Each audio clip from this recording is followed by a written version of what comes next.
我们来看看尹锡悦，就像刚刚教授讲的，去年此时不也是尹锡悦到美国去访问，受到了非常高规格的礼遇，结果呢，他在国内的民调直落啊。昨天这个国会的改选结果，今天早上在台湾时间陆续的出炉，精准的计算，当然最后的宣布结果。总之，投票率已经创下了32年的新高，6成7，跟台湾差不多。然后呢，300席当中，在野党、共同民主党等共同拿下的是175席，执政党只有108席，就显然说这已经是完全的跛脚，是大败的状况。那当然，这个选前为什么大家评估说有几个重要的因素影响选情，所以让第一夫人神隐117天，不要再出现了，你再出现会影响尹锡悦的选情。就是他神隐117天，仍然是因为这根葱啊。大葱这件事情引起了一个大葱的革命，显然让物价啦、通膨啊这些更民生的议题，而不是你去让跟美国的互动赢得了选民的心。所以这一次韩国选举在野党大胜，民众大举投票做惩罚。那尹锡悦说，虚心接受这一次选举之后所展现的民意，会革新国政，继续为稳定经济跟民生竭尽心力哦。韩国分析师认为，这次选举的重点是你想惩罚谁？是尹锡悦还是李在明呢？在野党啊。那所以过度亲美日是尹锡悦输的原因之一吗？大家就来观察喽。尹锡悦的外交方针哦，常常被在野党批评，因为过度的亲美亲日。那尹锡悦这种靠拢美日的做法呢，让他的外交路线赢得了这个结果是惨败啊，断羽而归。那接下来跛脚的3年，甚至有没有可能被提弹劾，都还很难说。那岸田的亲美的梦，是不是在国内他想要提振更多的民调数字？会像尹锡悦一样梦碎吗？不知道，但看起来是挺开心的啦哦。这张照片被说蛮可爱的，两个人在这个总统专车上面笑眯眯的自拍。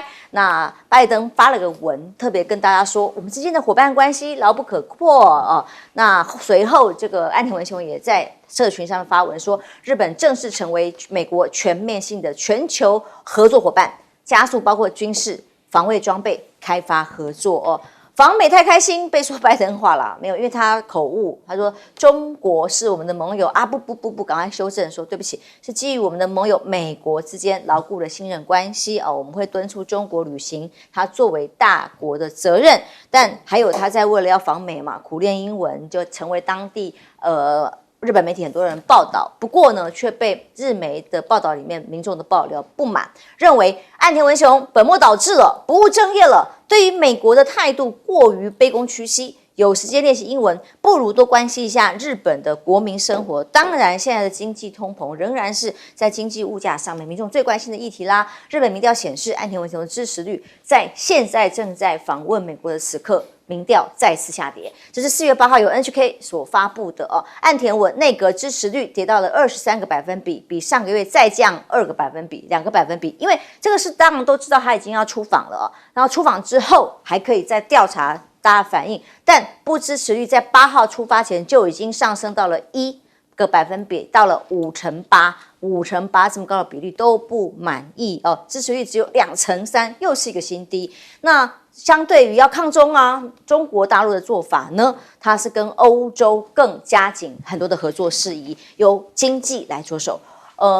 中国大陆的王文涛特别去跟法国这边更多的合作，中法的经贸合作提前景。这前景是什么呢？要共同有789.89亿美元的各种合作贸易，要有更多的成果啊。而商务部召开投资中国这个法国企业圆桌会，当然都是很多的一流的企业啊，法巴银行啊、米其林啊、苏黎世这些一起来与会，就是要争取各种投资到中国大陆的机会。而德国呢，当然由肖兹领军的这个所谓梦之队啊，有14号到16号都是最重要的法国企业，不管宝马、奔驰、西门子等等，都是对于经济依赖这个市场无法脱钩一个重要的指标。亮哥，当看到南韩的结果，再看看现在日本岸田文雄正在访问，有没有办法救自己的民调，就是观察指标了。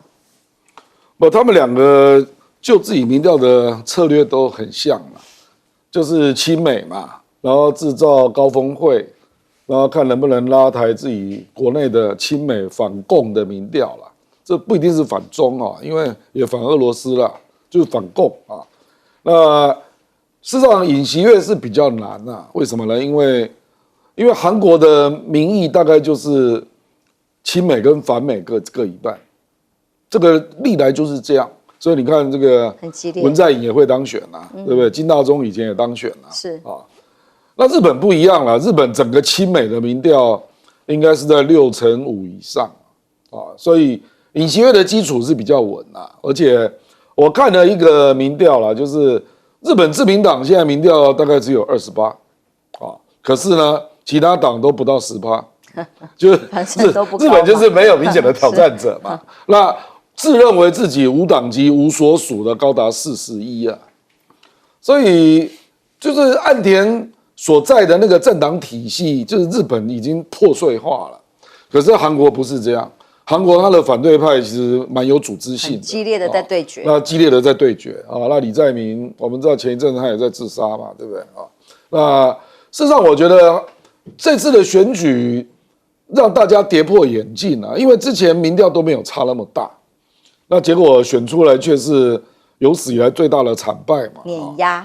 那我认为大概有2种人民调可能不容易调查到，一个就是这个中低阶层的人啊，那另外一个就年轻人，投票率一高就出来了。哎，对，就67%嘛啊，那他们事实上是不满，那不满当然是经济嘛，哦，所以投票率一高你就完蛋了啊。可是这个会不会导致尹锡悦的弹劾？我认为不至于啊，因为韩国历史上唯一一位被弹劾的那个总统就是朴槿惠，朴槿惠那一次的弹劾票数是234票，跟闺蜜什么相关的，哎，对，所以基本上是这样了，就是你不能再有丑闻哦，不然你的党会分裂，因为朴槿惠的党就是分裂，所以不然你怎么可能冲到234票？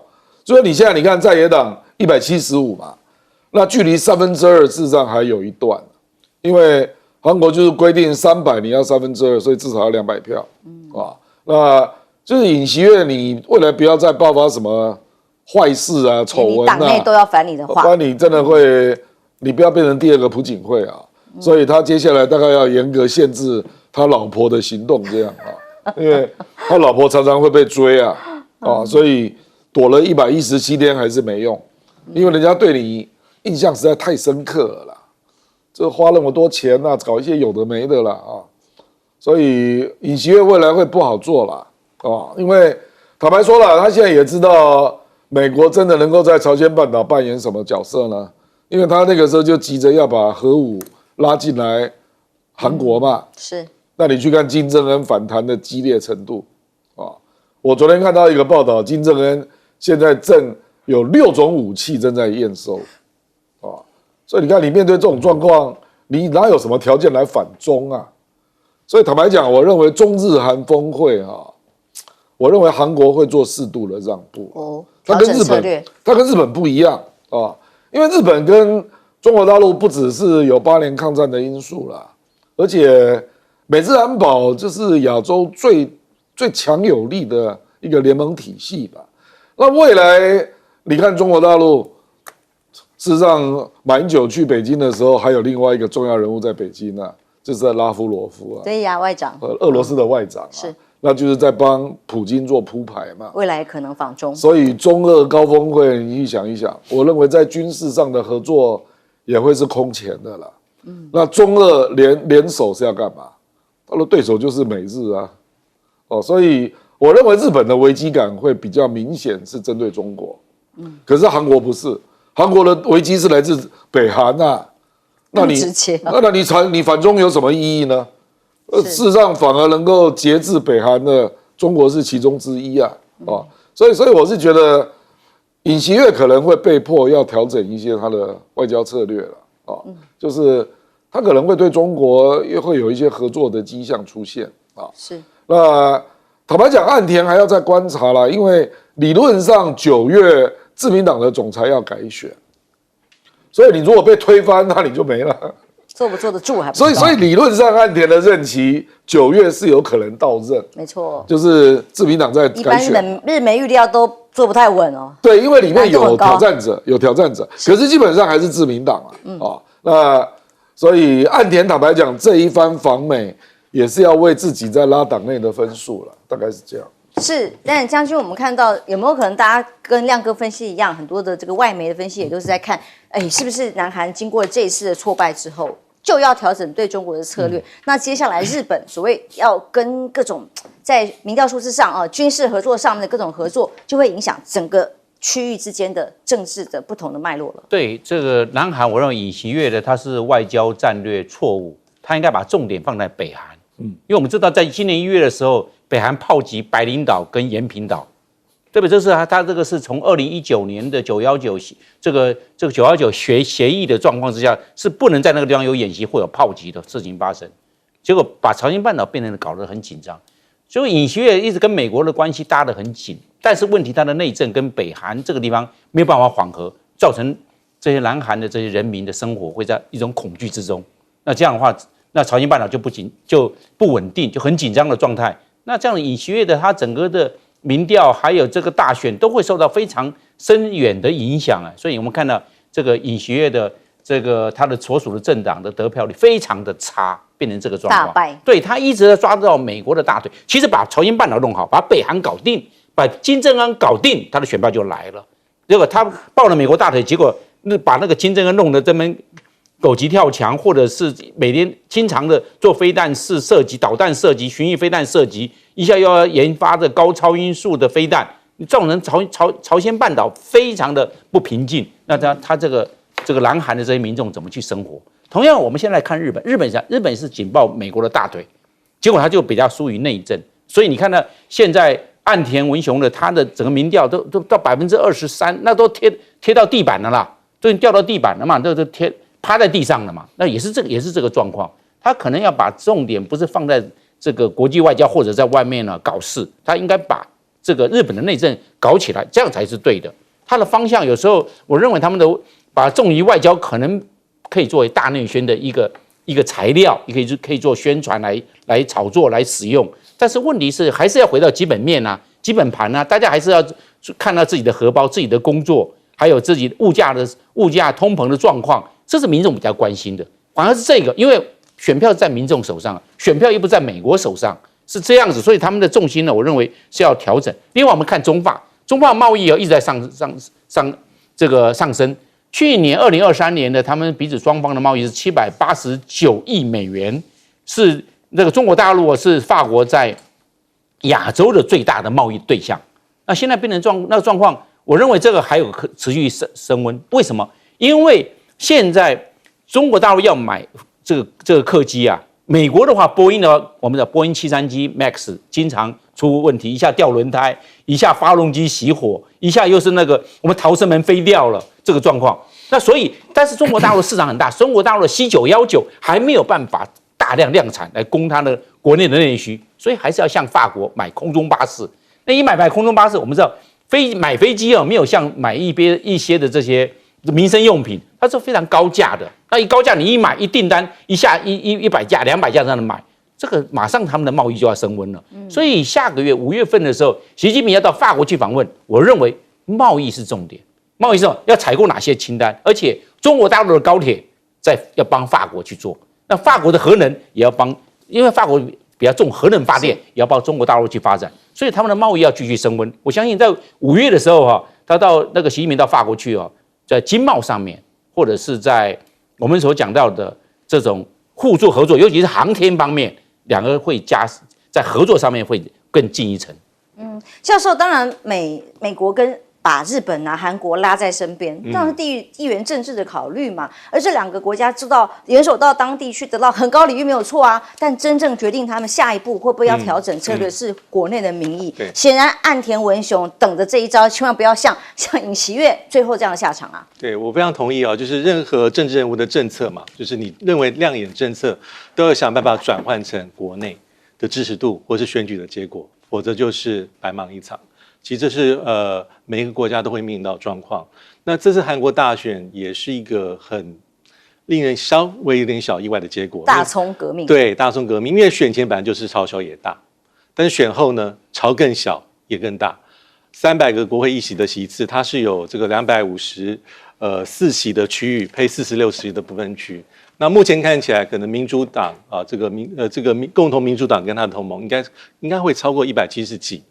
那在执政的这个国民力量，它的席次会更加的缩小，有没有差别？有，好，因为这个国会的席次可以取决这个法案的主导性，是还有预算的处理，还有人事的通过。那这一点是对在野党还是非常非常有利的。好，所以我们都在说，即便是在国外的表现有多亮眼，外交政策如何的跟国际社会广结善缘，曝光率如何的高，但反映到国内还是最关键。那这次为什么这个执政党国会会输这么多？但有不同的一些解读。好，有人说是外交政策啊，比如说在野党猛攻啊，从两岸关系攻到你对俄乌战争的看法，是不是太一厢情愿的支持乌克兰？对于日本是不是太过于放水？好像忘记了过去历史日韩的情节，这些都在做攻击。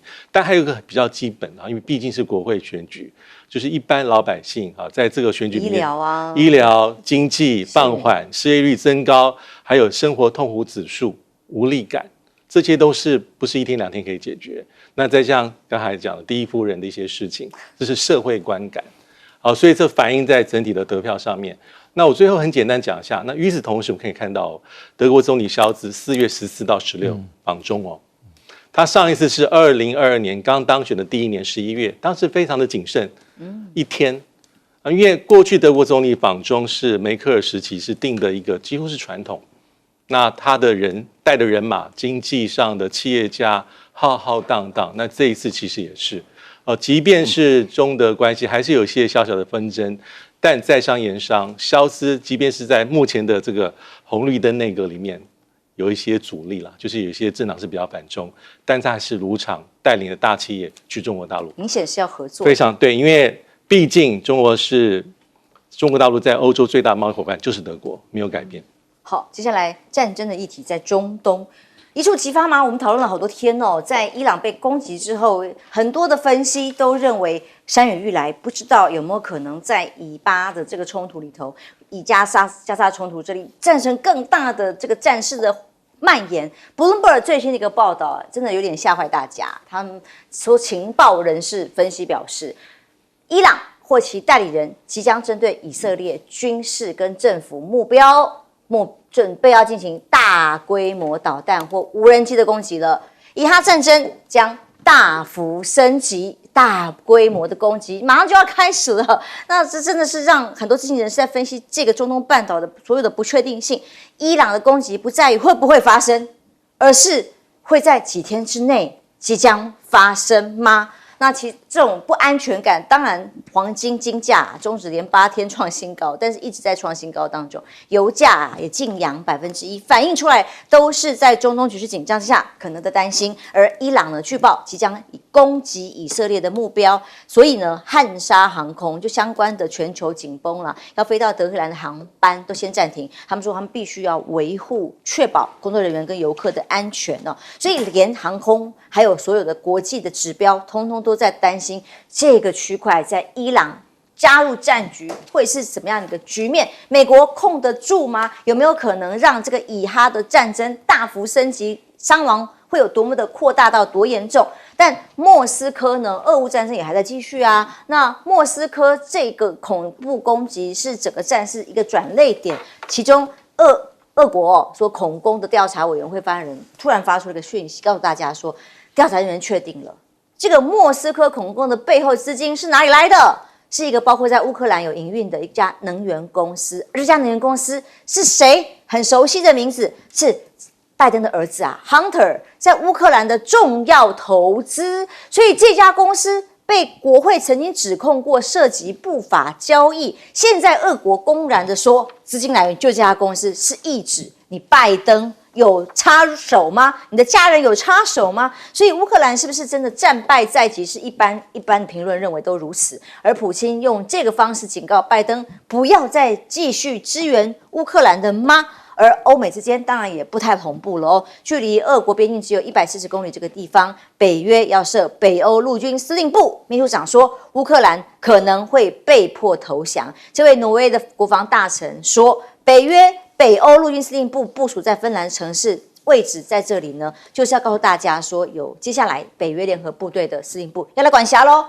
那我们大家没有忘记，俄乌战争之所以打起来，跟北约所有的加入与否都有很大的关系。而北约秘书长现在讲的是说，要给乌克兰自己做决定啊！你现在给人家机会做决定啦，显示北约是不是放弃了不许乌克兰跟俄罗斯谈判这样的立场？他所谓给他机会，就是说你是不是要用什么方式啊，不管割让土地或其他的模式，委曲求全来做出战争的决定跟和谈？那现在是不是往这个方向走了呢？台湾时报报道是说，北约啊，你们就不要再互相吹捧了，因为目前内部的各种意见相当分歧跟混乱，不仅你们这些方法没有办法帮助乌克兰，那北约对俄罗斯根本也挡不住，难以招架，所以10几个国家的国防预算都没有提升到2%的 GDP， 缺钱、缺粮、缺军事设备，所以要赶快正视现实。怎么正视？欧盟说，欧洲爆发全面战争不再是幻想。这位是欧盟的外交代表波瑞尔，他说，俄国在乌克兰以外的欧陆啊，要爆发全面的冲突是有可能发生的，不是只是想想而已，是有可能变成现实。所以欧洲必须做好准备，战争的准备。欧盟不要把希望通通放在美国身上。那美国副国务卿坎贝尔就说了，维持欧洲和平跟稳定是我们最重要的历史任务。所以，俄国在乌克兰的战争有进展，美国要追究谁的责任？中国的责任。意思就是说，中国是不是给予俄罗斯支援呢？中国大陆的外交部发言人毛宁反击啊，中俄有权正常的经贸合作，不应该受到外界的干扰跟限制。中方也不接受指责跟施压。显然，在这个一开始战争刚刚发生的时候的氛围，到现在，中方的态度已经产生了很大的变化。亮哥，大家都在担心伊朗这里的局势，怎么看？我觉得伊朗可能在考虑他到底要打哪里啦，因为有28家的那个大使馆嘛，以色列驻外，那或者是以色列到底是哪一个城市？那大家都认为是特拉维夫啦，因为他应该不会去打宗教圣地啦，比如说耶路撒冷啊，因为耶路撒冷也是穆斯林的圣地啊。是。那目前就是这是第一个啦，就是他要发动攻击啊。那另外一个就是什叶派的民兵要不要出动？那这个就牵涉到黎巴嫩真主党，还有叙利亚、伊拉克的圣城旅啊，因为被杀的人事实上就是圣城旅的指挥官。那如果这个也联动，那事情就大条了，因为这个搞不好就是纳坦雅胡希望的，因为这样搞不好救了他。因为美国现在在酝酿，希望以色列的政权改组了，把它换掉。对。所以有的人就认为纳坦雅胡打伊朗在叙利亚的大使馆是故意的挑衅，就是最好黎巴嫩真主党来打我啊，那美国就被迫要进来打，那纳坦雅胡就暂时不能换，稳住了位置。这里面政治的权谋因素很多啦，所以我觉得可能也有一些力量在跟伊朗讲说，你要中计吗？是不是用无人机、用导弹打一打就算了？不要动到地面部队啊！这个，所以我觉得为什么会延迟那么久？因为第一时间他是说我48小时内就要发动攻击啊，结果现在已经多少天了，对不对？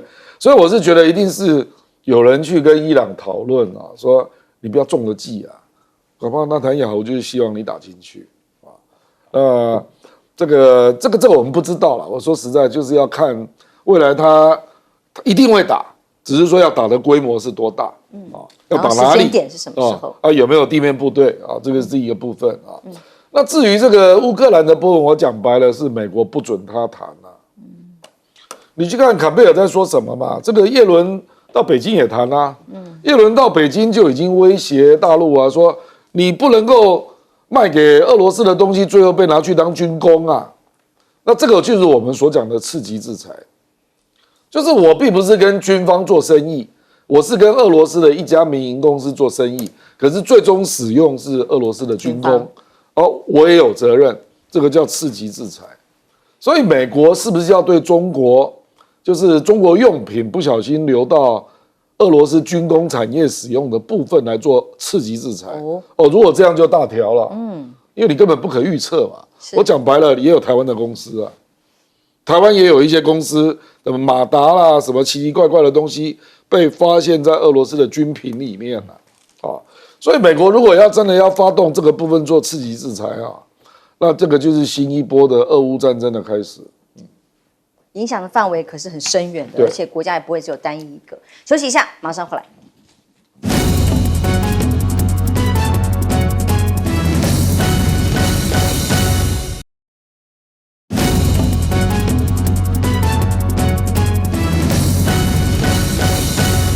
全球火药库现在真的很多。根据 Bloomberg 最新的报道是说，以色列现在可能会被攻击，伊朗就在准备进行大规模的攻击了。对，伊朗一定会攻击，是时机的问题嘛？因为伊朗是中东第一大国，他那个这个驻叙利亚的大使馆被炸，他怎么交代？他一定会动手嘛？那只是刚才亮哥也讲是规模的问题。那我认为他会拿无人机跟火箭炮先做饱和攻击，同时的话用巡弋飞弹跟导弹来做轰炸，这样，因为饱和攻击会让以色列的铁穹系统还有它地对空的飞弹造成就是地面部队先不出动。对，先不要地面部队说，因为地面部队出动的话会造成战损非常的高，那一定要先破坏以色列的基础设施或它军事设施。但以色列也喊了说如果你敢攻击，它会有更大规模要再回击。那不会嘛？这个要打这个，当然要承受相当的这个风险，现在是心战破坏，这这一定是这样子。那伊朗只是说，他时机什么时候要开始动？那他现在要动什么的规模？那现在开始部署，无人机都要怎么部署？火箭炮怎么部署？巡弋飞弹怎么部署？这个地对地的导弹怎么使用？要这个样，要向前推。那是从叙利亚，还从黎巴嫩，是不是海上红海是不是要有一部分的牵制或者是洋动？他都要这样子来做规划。那我们现在看到这个乌克兰在现在这个状况，我看他这个西方就是尤其是北大西洋公约组织对乌克兰的战略疲乏越来越明显了。这种疲乏之后，可能就会慢慢就变成渐行渐远，对乌克兰就不支持了。那乌克兰怎么办？这个美国没有叫乌克兰去谈判，但是美国对乌克兰的支持也疲乏了，也疲态出来了。那大家都有各个国家都有各个国家难念的经，都有各个国家的包袱，怎么样能够对这个乌克兰这个完全很充分100%的支持？那这是不可能的事情。那现在乌克兰去面对，要怎么样去收这个残局？我都认为现在就是有限的资源又不让乌克兰去谈判，这是不可能的事情。乌克兰要独自去面对，而且乌克兰它没有火力了嘛，火力不济嘛，人力也上不来的，上征兵还有向下征兵都在征兵。这还是不够用啊，所以乌克兰要去面对，所以当初的乌克兰的战略失败，他要去想到往后面要怎么去走，他的停损他有没有去做一个很好的这个精准的计算，所以在乌克兰呢是大输家，要面对未来的残局要怎么去收拢，这是乌克兰非常困扰的问题。尤其如果以巴这里以哈的冲突再扩大，我相信全球都会是输家。休息一下，马上回来。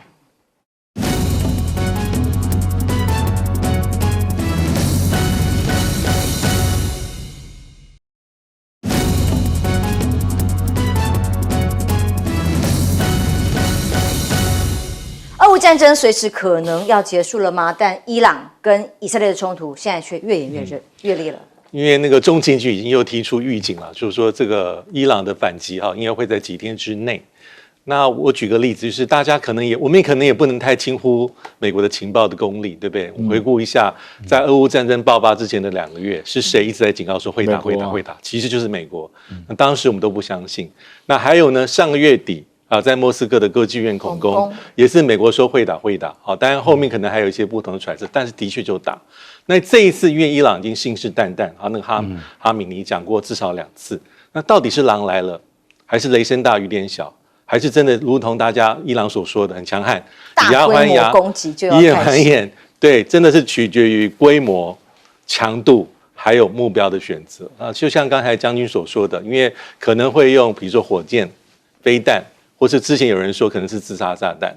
那目标呢，可能是全以色列驻全国、全世界各大使馆有可能那或是说一些班机，因为有些班机已经是风声鹤唳，所以航空公司赶快不敢飞了。对，它是宁可料敌从宽，因为真的如果被放炸弹，而且你有预警，你不知道，那就完蛋。那现在我觉得对于以色列，对于这个美国跟以色列跟伊朗各方都有自己的盘算了。伊朗当然是还有内部压力，伊朗要不要如果他没有反击的话，他内政上也吃不住。一定但是他知道，如果反击过头的话，把整个事情变成是也会垮。美国跟伊朗跟美国以色列一边，伊朗一边，这其实不符合伊朗的最佳战略利益。那对美国来说，其实他从一开始的反应是最真实的。当以色列攻击之后，美国的讲法是不关我的事哦，我撇清，我之前不是我干的，不是我干的哦。观众平安，欢迎收看 TBS 新闻大白话，我是王浅秋。首先介绍这一节跟我们一起讨论国际以及国内议题大白话的来宾，第一位是耶鲁政治学博士郭正亮亮哥，大家平安。前空军副司令张延廷将军，主持人好，大家好。淡大战略所教授李大中老师。大家平安。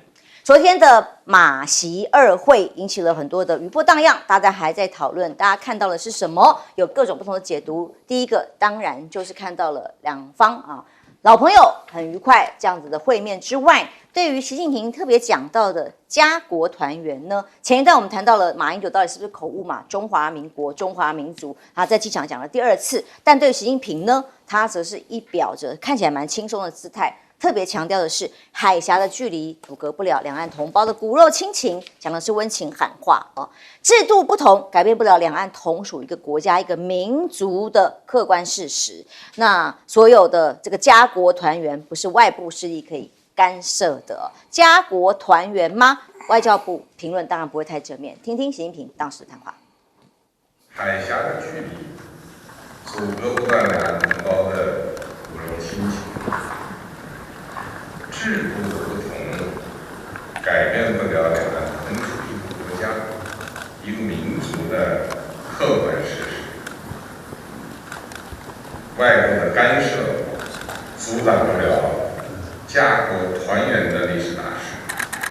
所以，这外交部来评马习二会的时候是怎么回应的？他说，台湾人不关心非主流民意的主张，所以。对于台湾民众真正关心在意是什么？是中国近年来持续升高对台湾的军事恫吓、外交打压，或者是经济胁迫吗？外交部认为，而不是无法代表台湾主流民意的任何论述与主张。到底台湾的民众到底需要什么论述跟主张？和平是不是？两岸交流是不是？例如，这个美国国务院发言人就说了美国其实支持的是正面看待的，鼓励降低紧张跟促进两岸关系的方式。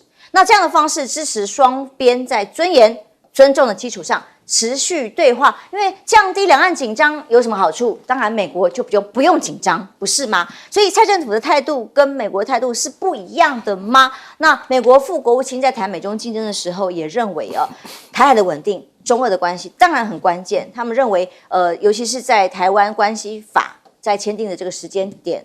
成为再度的讨论的这个复述的阐述的时候他认为维持和平稳定是越来越多国际单位、国家的各个个体都是重申的立场，表达对维护台海和平稳定的愿望。连白宫国安顾问苏利文都说美国会确保台湾有事。就是以前不是说台湾有事，日本有事，哪里有事吗？他说最好台湾有事永不发生，所以这种意外状况不要发生，当然就是两岸之间有和平跟善意咯。但显然外交部并不买单吗？那美日峰会升级军事同盟，这个是拜案会的。看他们还 po 照片看起来很愉快的会面，这样的画面，拜登非常给他这个很高的赞誉的。对于岸田文雄，他说美日并肩捍卫南海自由航行跟维持台海和平的稳定，台海当然也是关键字。而岸田文雄说，美国跟日本都鼓励以和平的方式来解决两岸歧见所以当美军抗中要秀肌肉持续还是进行的，包括了美国的海军官网 po 了照片贴文。从进行射击练习、参与海上演习细节，美国海军随时整个带弹。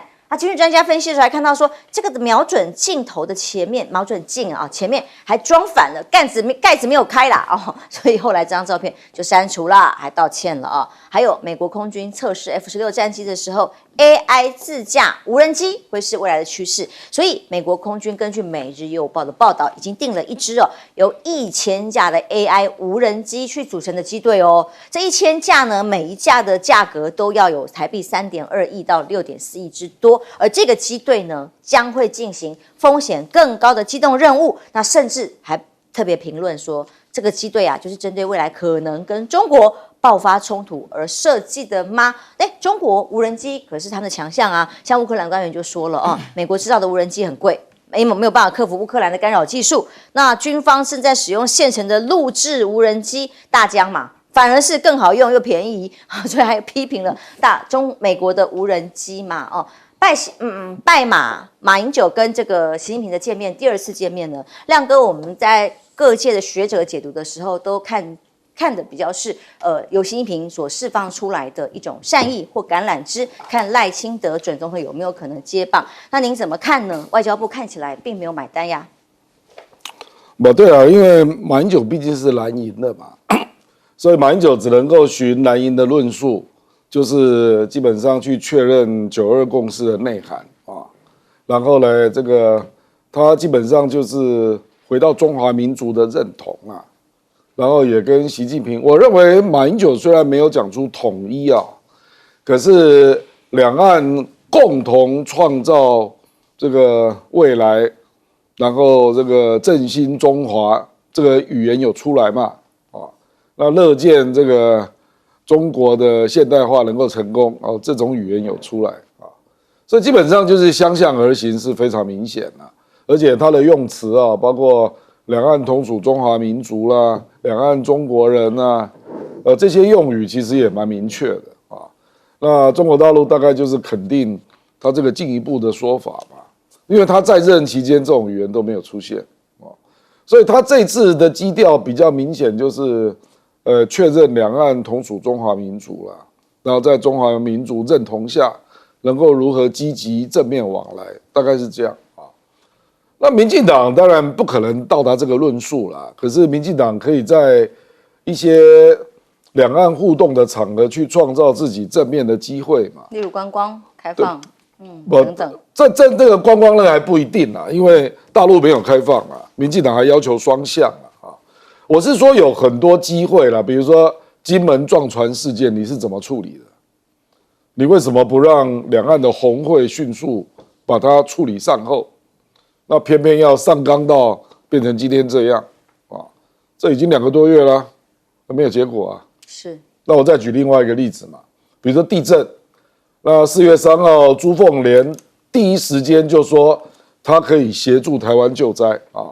那我们陆委会的回应就说我们不需要协助。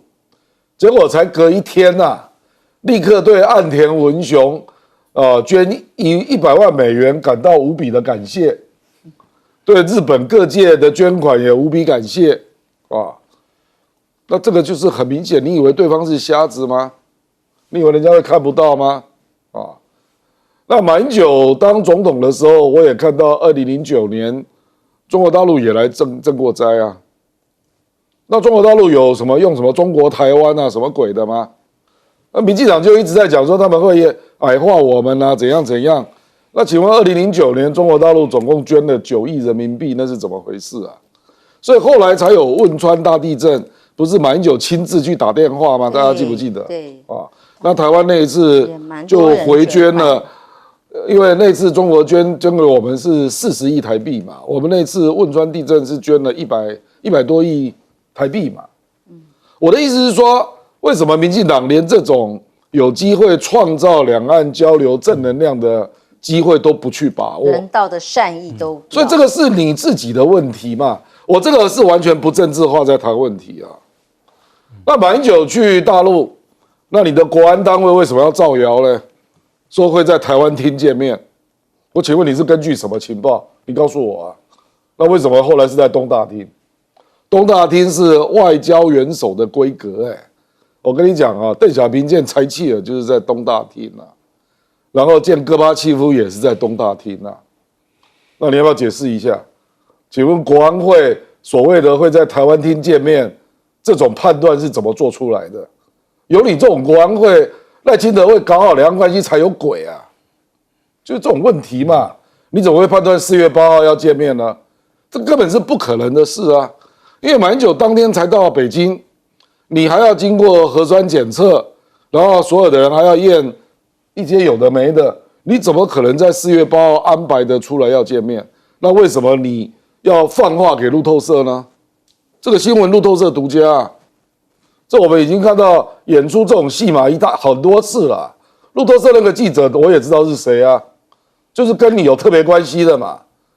竞选期间5月天那个公司被什么禁演，要求承诺什么，那个新闻也是路透社写的啊，也是国安会的高层官员讲的啊，结果都是假的啊。就赖清德、蔡英文啊，你现在一定有这种国安幕僚，两岸关系会好。我跟你讲，你就是抱有不良的意图嘛，马英九现在回来了嘛，那陆委会立刻做声明驳斥嘛，陆委会有这个必要吗？你把这个东西都打掉了那马习二会通通不正当，那这个有利于你赖清德吗？那你赖清德现在主任的内阁，你去看看是谁在处理两岸关系嘛？陆委会听说邱垂正要接嘛？邱垂正就是最常跟大陆吵架的陆委会的副主委嘛，吴钊燮这个吵架大王啊，接国安会秘书长啊，所以你说现在我坦白讲，我跟赵春山老师的意见完全一致，520就直接说不用期待了啦，因为没有用啊。你光是目前这些作为，还有你的那个人事的布局，你就知道是什么结果了嘛。是，的确，陆委会这个新闻稿里面是直接痛批马习二会大肆宣传9·2共识，那么并非台湾主流民意，就像外交部的这个谈话是一样的哦。所以大家期待说赖清德，很多学者说有没有可能接下善意的橄榄枝，但是从外交部、从陆委会现在的态度看不出来任何接球的意思。完全是如此哈，我也不对于520之后这个赖清德新政府两岸关系有任何的改善的可能性，我不抱什么乐观的希望了，因为真的是有流失很多这种机会之窗，一点一滴的机会包括刚才所讲的这个地震，中国大陆希望表达一些善意，我们很坚决的回绝。那还有刚才当然马总统这个马习二会之后，陆委会跟外交部我们都有回应，但我想这到底关我们外交部什么事情？这不是应该陆委会的业务吗？真的蛮奇怪的。还有说台湾不关心非主流民意的主张啦，我觉得其实都不用讲这些这么过头的话因为到底什么是台湾民意的主流主张？我觉得至少我看起来，台湾民意的主流主张应该还是希望两岸能够和平稳定嘛，能够把这种恶意的螺旋给它打破吧，不要让这种战争的因子继续上升嘛。那即便是马总统跟目前的民进党政府当然很多的不同的想法、观感，但是有些地方我觉得不用这样的这个批判、完全批判的这个词语去做批判因为其实马总统可能做的其实反而是对未来520的开创，他其实奠定了一些最基本的基础。如果能够接这个球的话，其实都有无限的可能。但我非常同意，我也不会对520的就职演说赖清德有任何乐观的期待。我觉得大概就是这样子。那还要防范有可能不确定的意外发生。那第二点就是，与此同时，当我们看到这个在华府有很多政治上的大的这个议程正在发生当中那个岸田文雄去华府这一次，其实我们看他的这个行程包括以美日峰会之后有声明，这公共声明是洋洋洒洒18页，超过70项的合作的这个。内容基本上是超过过去很多在华府举行类似的政治的这种大的事件，有点让我想到什么？去年差不多在这个时候，韩国总统尹锡悦也是有一个风风光光的华府行然后一样在华府有这个白宫的这个国事访问的这个规格，有晚宴一样在国会参众两院的联席会议有个很漂亮的对，包括演说。那岸田文雄完全是比照。那当然，岸田文雄还有一些其他的这个议程，那还有重头戏，还有一个大家不要忘记是美日菲三方峰会。我觉得现在美国要做的事情是很绵密的攻势，我们外交上称这个叫做小多边。小多边就是除了美日、美韩这种传统的双边联盟之外，美国在做的是包括美日韩，现在有美日菲，还有所谓的这个美英澳，可能要把日本拉进来第二支柱，还有 QUAD。所以它是非常绵密，而且很弹性，而且是这个网子结得非常厚实。所以美国再下一个大的围棋，其实中国大陆也是运用朋友圈，也是如此的。但对照之下，南韩尹锡悦现在处境当然是非常艰难，直接大选国会大选就是跛脚了将军当我们看到陆委会的回应驳斥里面是说马前总统降此行。违反了台湾社会的期待，深表遗憾。这好像平行时空，因为很多两岸学者都认为，其实看到的是双方展现了橄榄枝啊、善意啊。如果连这样子都有遗憾的话，那难道怎么样？真的一定要战吗？美方都希望双方可以有一些可以持续对话的机制，来降低两岸紧张，不是吗？对，我认为两岸关系要缓和，要多互动。美国在这方面，美国都非常支持，希望两岸多接触、多互动，然后多对话，然后降低紧张，这是美国的立场、美国的原则啊。